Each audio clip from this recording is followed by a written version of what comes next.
I'm literally the last person to hate on Lexus. I am not a Lexus hater. In fact, I'm the one that encourages people to go out and get a Lexus when they're looking for that affordable and reliable luxury vehicle. However, with this RX, not impressed. I'm not going to be lining up outside of the Lexus dealership to get my hands on this thing because, quite frankly, it is not all that special. And wait until you see the lease numbers because you're going to barf.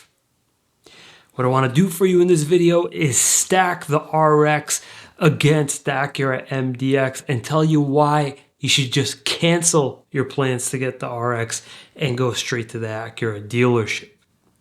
What is happening, guys? Ari here from negotiationguides.com. In the description below, you're going to find various resources to help you navigate the car buying process between getting new and used vehicle pricing, looking into auto loans, as well as getting your FICO auto scores. You'll be able to use all the tools to help you land the very best deal. If you're new here, please consider subscribing because this whole channel is going to give you everything you're going to need to know so that you can negotiate your best possible deal. You guys, before we get into business, two things real quick. I did want to tell you, for those of you who are wondering what happened to my plans of converting this channel into a channel that talks about anxiety, I decided to keep this channel but start a completely new channel. I'll put a link for Anxiety Explored in the description below. Please go on over and subscribe to that channel if you wanted to see that content, because the subscriber count is still very, very low and I'm trying to get it beefed up, get the algorithm going a little bit. Secondly, you guys, my ancestral homeland is currently undergoing a huge humanitarian crisis. A lifeline road connecting that area to Armenia is being blockaded. There's nothing traveling in or out of that area. There's 120,000 people living there, 30,000 children that do not have the basic necessities that they're going to need to endure this winter. There's a link in the description below that'll dispatch a form to your local congressmen, senators, etc., encouraging them to help lift this blockade. It would mean a lot to me. Take 2 minutes and just do it real quick. Diving right in, you guys. We've got less than 1,000 Lexus RXs. The majority are 350s. We've got some 500Hs as well, but you're going to find that the majority, 500 or so, are going to be your typical RX 350. However, we've got more than 4,000 Acura MDXs. As far as design goes, guys, I'm not a big fan of this brand new RX. I think that they could have kept it a little bit more classic looking, and I really, really do enjoy the styling of the MDX more than a lot of SUVs that are currently on the market. For the sake of tonight's negotiation guide, I wanted to use a Lexus RX with a price tag of $58,085 and compare that against an Acura MDX with a comparable price tag.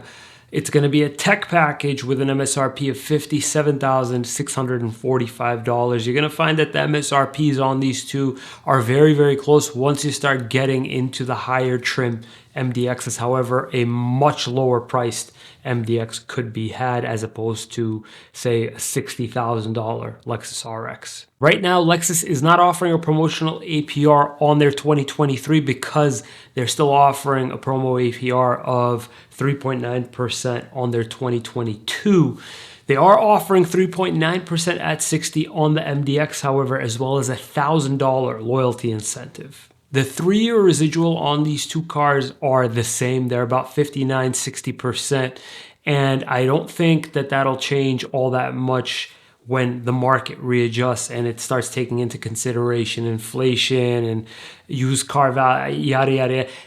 I don't think that we're going to see a major fluctuation from this number. Now, to calculate a finance and a lease payment for these vehicles, assuming the following conditions: we're getting both vehicles at MSRP, we're paying just our taxes and fees up front, and we're assuming we got pretty decent credit, so say a 720 plus credit score. The finance payment would be very, very close to one another. It's $1,095 a month at 60 months on the RX and $1,059 a month on the MDX. This is where they actually differ a lot On the RX, the money factor is super, super high. It's in the threes. So 0.00315 money factor. I'm not saying that the MDX is so much better. It's just not in the threes. $1,012 a month on the Lexus RX versus $833 a month on the MDX. That is a wild disparity, if you ask me, on two vehicles with very, very similar price tags. Again, you guys, you want to make sure that you're checking out the disclaimers in the description below. These are mere suggestions. If you can get this vehicle, either of these vehicles for under MSRP and land an even better deal than what I'm talking about, all the power to you. Again, you guys, use the resources in the description below to help you navigate getting the very best deal on your next brand new or used vehicle. And if you found this information useful, please consider subscribing. Click right here, will you? Thank you so much for watching, guys. We'll see you next time.